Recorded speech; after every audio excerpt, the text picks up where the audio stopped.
warahmatullahi wabarakatuh. Salam namo budaya, salam kebajikan untuk kita semua.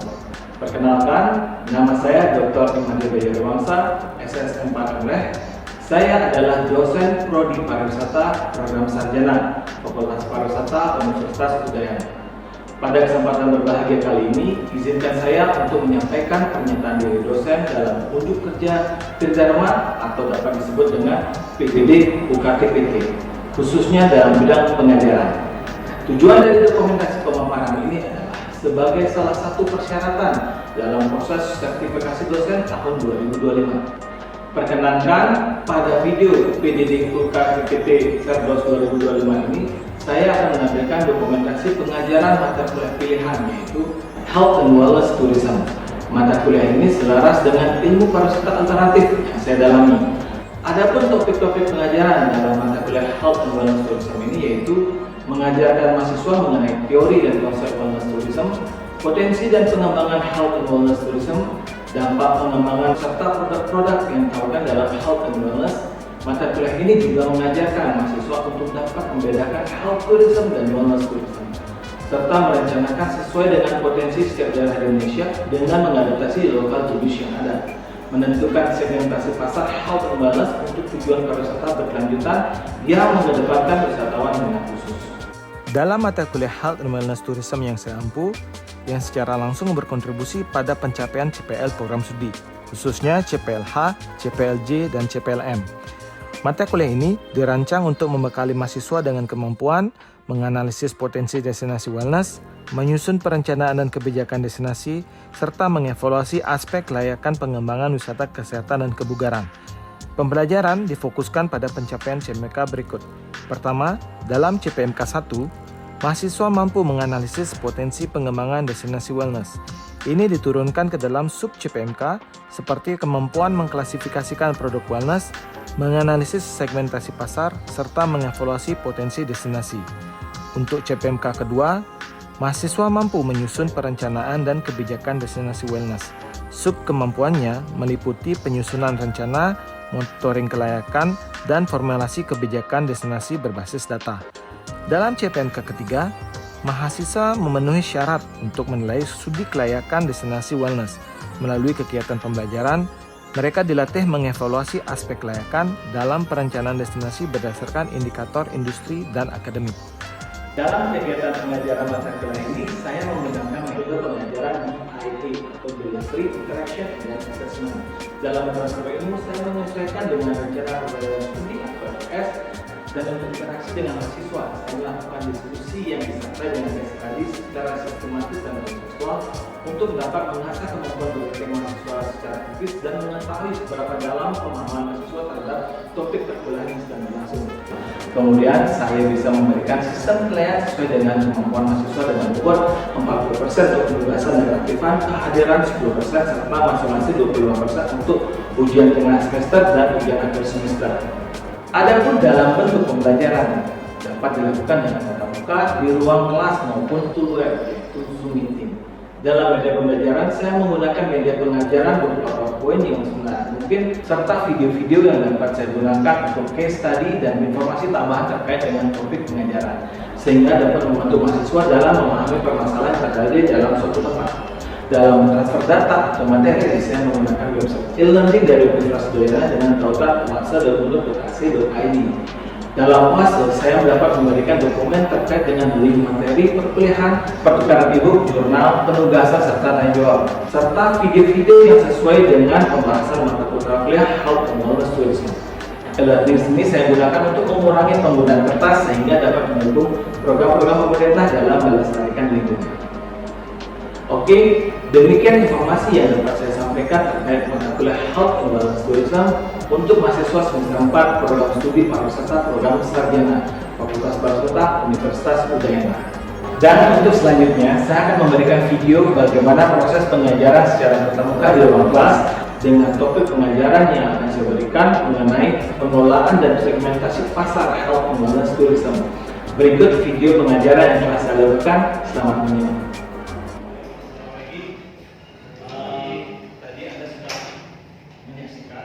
Video yang berkaitan dengan pengembangan wellness tourism di bagaimana wellness tourism itu memberikan banyak manfaat, ya bukan cuma itu, tapi secara global mass juga. Seperti dari dalam video juga disampaikan bagaimana sebuah perusahaan melaksanakan retreat together, ya, melaksanakan aktivitas wellness untuk meningkatkan keeratan hubungan dalam perusahaan. Ya, jadi tentunya dalam wellness tourism itu, makanya mungkin Anda sudah sampaikan apa definisi dari wellness tourism, health and wellness, kaitannya, bagaimana pelaksanaannya. Mungkin saya akan membahas tentang managing dan marketing health and wellness tourism. Jadi tentang bagaimana perencanaan dan pengembangan. Mungkin pengembangan sudah belum dia. Oke, kita sedikit bahas sendiri. Oke, dalam pertemuan kita kali ini, jadi akan kita bahas tentang permintaan dari wellness tourism, motivasinya dan apa.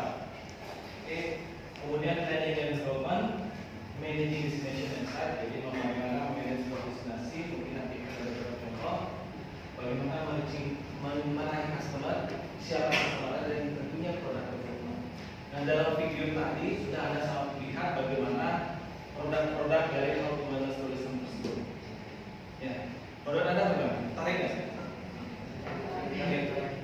Sudah bisa. Sudah perlu Anda melaksanakan wellness tourism. Nanti perlu awas. Ya. Tapi untuk saat ini tren dari wellness itu semakin diminati. Ya. Health juga diminati untuk perkembangan dari mungkin dari generasi muda, tapi generasi tua, bagaimana mereka menggunakan health tourism tersebut untuk meningkatkan daya tubuh mereka. Kemudian peremajaan kulit muka, mungkin pernah nggak Anda melihat seorang nenek-nenek tua yang kulitnya kencang?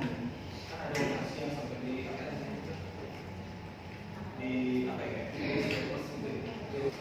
Oke, ini adalah dari profil dari wellness visitor. Jadi ada traditional spa. Mungkin yang sebelumnya yang kita ketahui adalah traditional spa, di mana spa-spa tersebut masih menggunakan seperti massage sendiri dan belum seperti sekarang ini perkembangan cukup besar. Kemudian hotels and day spa. Jadi mungkin seperti four season ya, yang menyediakan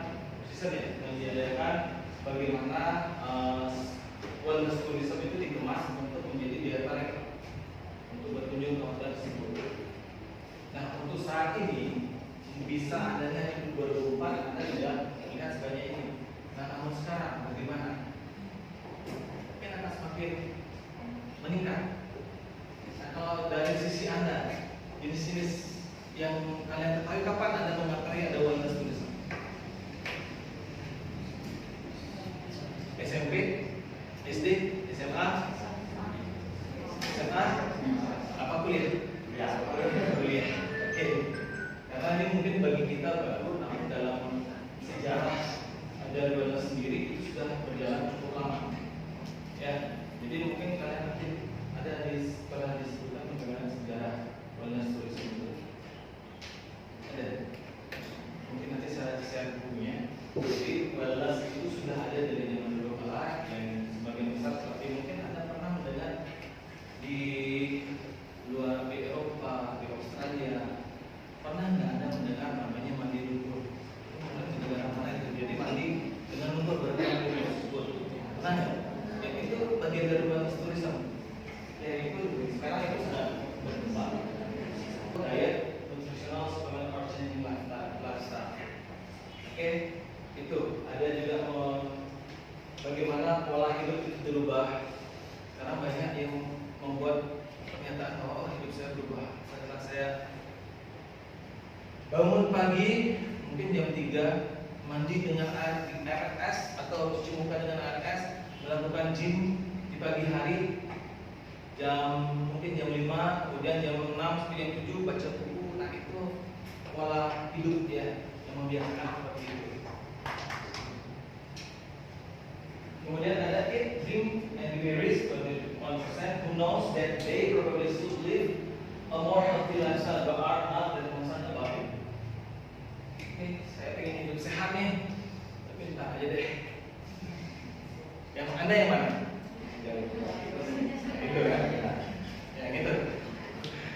Oke, saya mau hidup sehat, tapi ada yang lapar.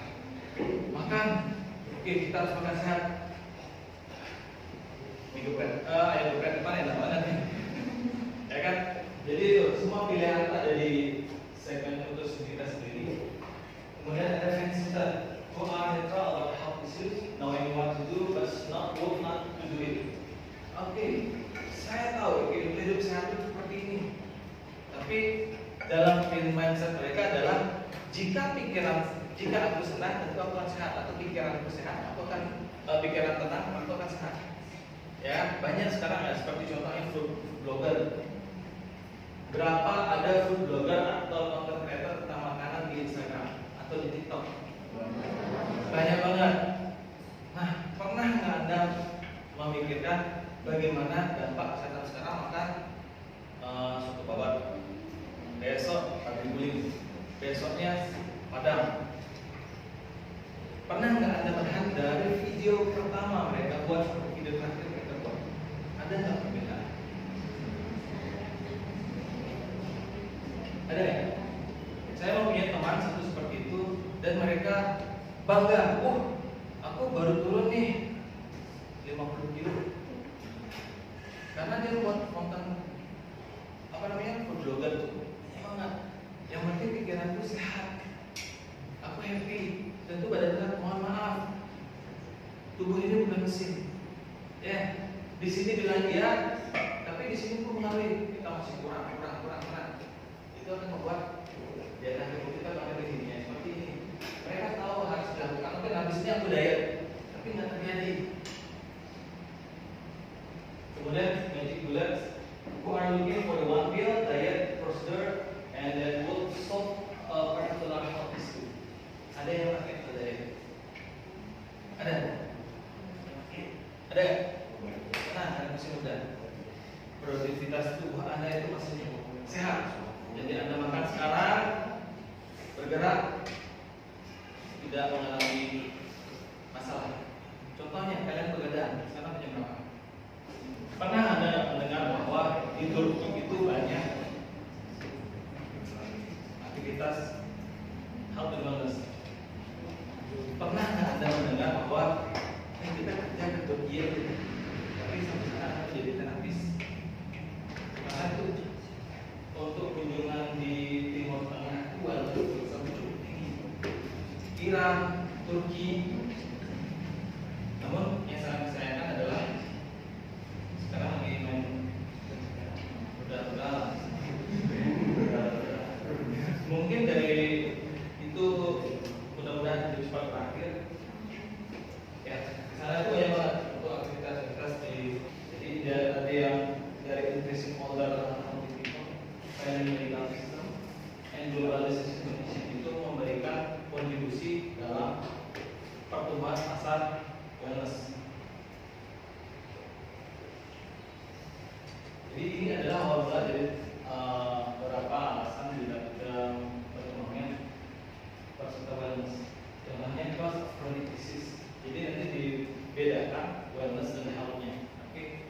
Jadi di sini contohnya modifiable risk factor, smoking, physical activity, diet, stress, alkohol. Ada yang alkohol itu dari mengisi juga kegiatan hal ini.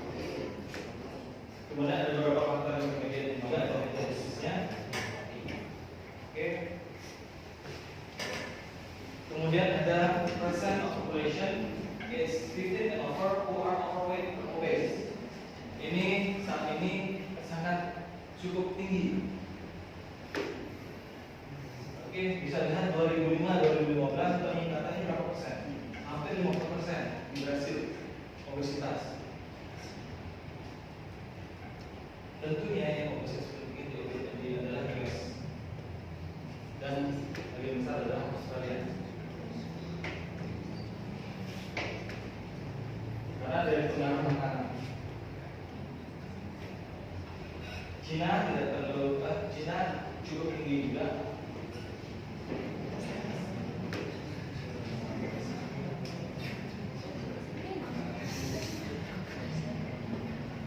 Oke, berdasarkan hal ini, Gilson 2022 menyebutkan bahwa Pengertian dari balance industri itu dibagi menjadi dua.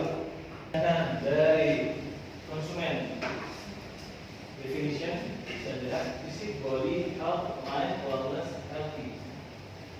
Sudah hampir sama definisinya. Bisa Anda lihat di sini.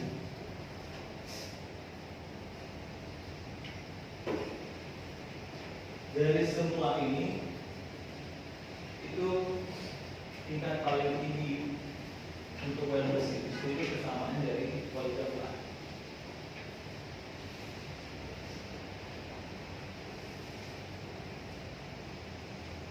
Nah, di sini juga bisa Anda lihat spa bersama cukup tinggi dan permintaan cukup tinggi.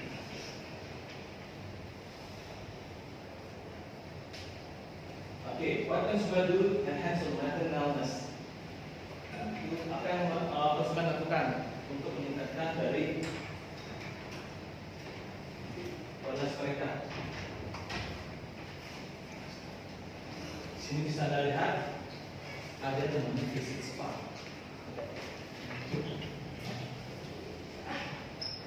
Pertama exercise tentunya, yang kedua eat better, dan yang ketiga visit spa. Nah, di sini bisa Anda lihat bagaimana industri dari spa itu cukup tinggi minatnya.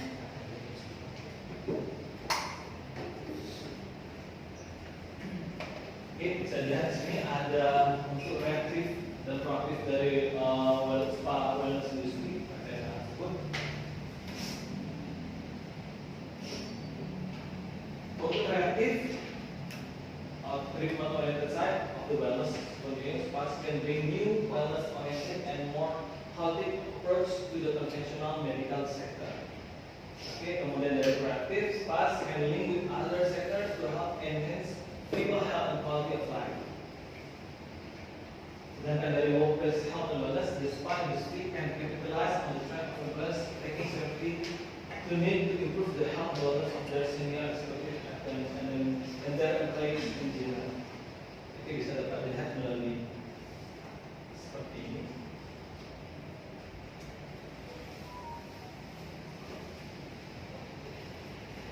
Oke, ini adalah opportunities for spa in wellness industry.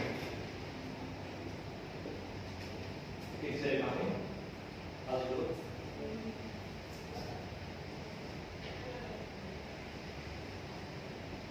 Ada pertanyaan?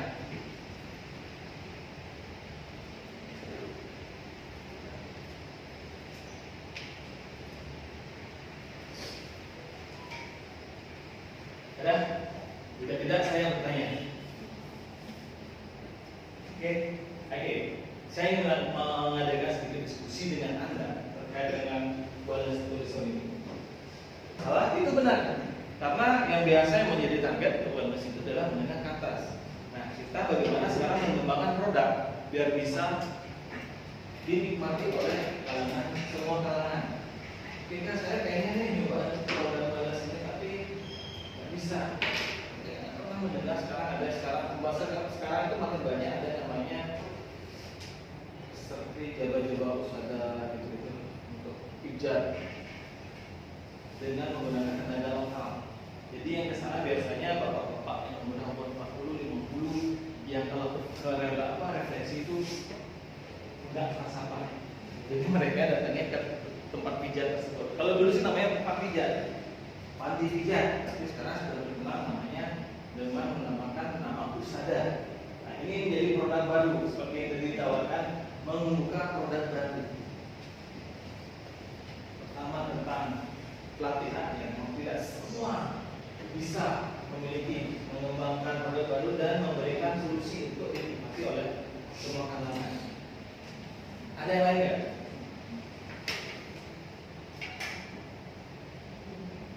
Sebenarnya ini menarik sekali untuk diangkat kita bicara tentang industri ini, karena industri ini sangat banyak menyerap lapangan pekerjaan.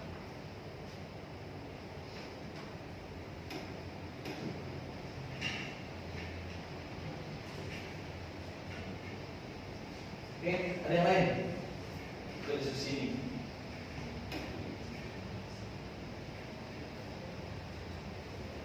Ada? Ayo coba.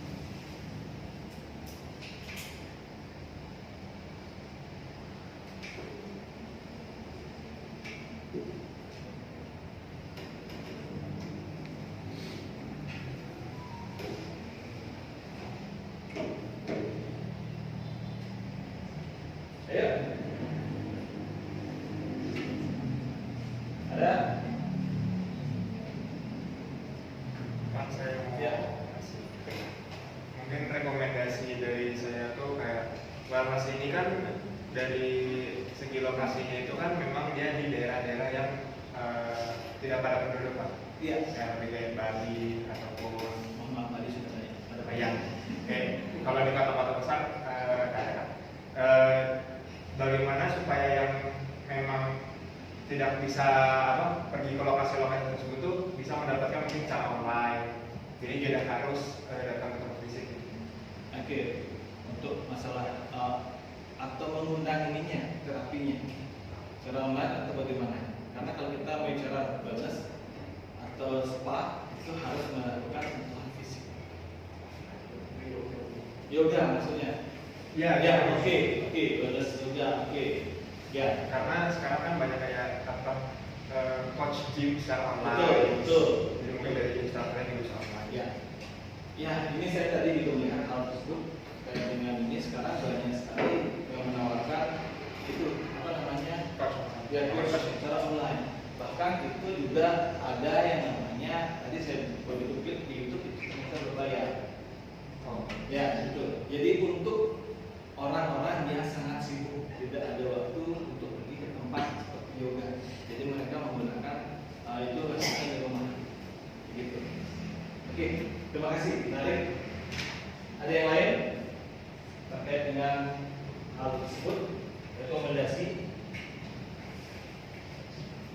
Develop harmonized understanding of wellness terminology dan concept in relation to the industry. Ini bisa dilakukan juga untuk rekomendasinya harus ada penelitian research terkait dengan tersebut. Promote and support ongoing conversation of wellness in the spa industry as well as other wellness sector. Mengembangkan yang lainnya tadi untuk memberikan kepada semua kalangan. Ini beberapa contoh-contohnya. Build a body evidence-based on smart research that connects to spa wellness. Jadi dibuatkan seperti riset dulu terkait dengan apa saja yang bisa dibutuhkan oleh apa yang bisa berkaitan dengan wellness dari status. Oke, ini bisa juga untuk segala jenis wellness tulisan. Tulisan ini sangat diminati dan sangat dikembangkan oleh beberapa wilayah. In this fast-paced world, people are increasingly seeking ways to escape stress and rejuvenate their minds and bodies. This has fueled the rise of a booming global trend, wellness tourism. Singapore, with its blend of modern luxury and holistic traditions, is emerging as a leading destination for those seeking a healthier, more balanced lifestyle. Dengan menggunakan tenaga lokal. Jadi yang kesana biasanya bapak-bapak yang umur 40, 50 yang kalau refleksi itu nggak terasa apa. Jadi mereka datangnya ke tempat pijat tersebut. Kalau dulu sih namanya tempat pijat, panti pijat, tapi sekarang sudah berkembang namanya dengan menamakan nama Usada. Nah ini menjadi produk baru seperti yang tadi ditawarkan, membuka produk baru. Pertama tentang pelatihan yang tidak semua bisa memiliki mengembangkan produk baru dan memberikan solusi untuk dinikmati oleh semua kalangan. Oke, silakan nanti tentukan hari apa saja kalian mau ke sana. Minimal Anda dapat pesan ke sana sekali untuk memajukan absen ya, karena saya akan bawa absennya. Oke, kita mau absen tunggu di sana. Oke. Pak, izin boleh minta anggarannya Pak? Oke, nanti saya share tanggalnya ya. Siapa? Bapak ya. Oke, tenang, aman. Oke, terima kasih. Sekian untuk pertemuan kita kali ini. Jika tidak tanya lagi. Pakai mungkin kalau nggak batik lah, apalah yang berbagai formal aja. Ya, jangan pakai helmet. Kita kan ada undangan. Kemeja, tapi kemarin saya lebih banyak ada yang well dress. Ada batik, yang pakainya rapi aja. Jangan pakai robek. Kalau mungkin sana ada pakai batik itu sudah pasti ada pakai jeans, pakai batik.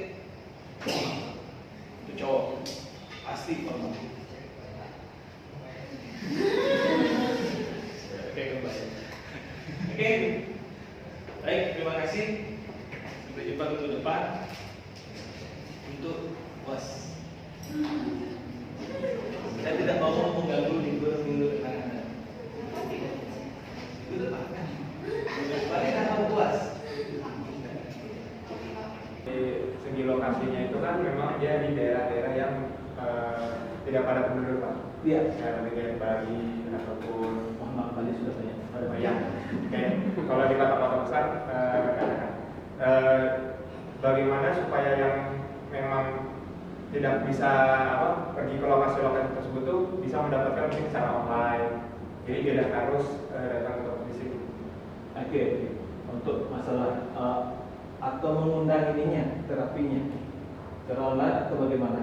Karena kalau kita bicara wellness atau spa itu harus melakukan sentuhan fisik. Yoga maksudnya? Ya, Oke, wellness yoga, oke. Ya, karena sekarang kan banyak kayak coach gym secara online. betul. Dari Instagram bisa online. Ya, ini saya tadi juga melihat hal tersebut terkait dengan ini. Sekarang banyak sekali yang menawarkan itu coach secara online. Bahkan itu juga ada yang namanya, tadi saya begitu klik di YouTube itu ternyata berbayar. Ya, betul. Jadi untuk orang-orang yang sangat sibuk, tidak ada waktu untuk pergi ke tempat seperti yoga. Jadi mereka menggunakan itu lakukan di rumah. Begitu. Oke, terima kasih. Menarik. Ada yang lain terkait dengan hal tersebut? Rekomendasi? Develop harmonized understanding of wellness terminology dan konsep in relation to the industry. Ini yang bisa dilakukan juga untuk rekomendasinya. Harus ada penelitian research terkait dengan tersebut. To promote and support ongoing precision of wellness in the spa industry as well as Baiklah, itu tadi video pembelajaran di dalam kelas saya untuk mata kuliah Health and Wellness Tourism. Untuk PDD UKTPT dalam bidang pengajaran untuk sertifikasi dosen 2025. Saya mengucapkan terima kasih yang sebesar-besarnya kepada panitia dan tim penilai, dan saya mohon maaf jika terdapat kata-kata yang kurang berkenan. Semoga video ini dapat menjadi bahan pertimbangan bagi Bapak dan Ibu tim asesor sertifikasi dosen tahun 2025. Terima kasih atas perhatian dan kesempatan yang saya berikan. Om Santi Om. Wassalamualaikum warahmatullahi wabarakatuh.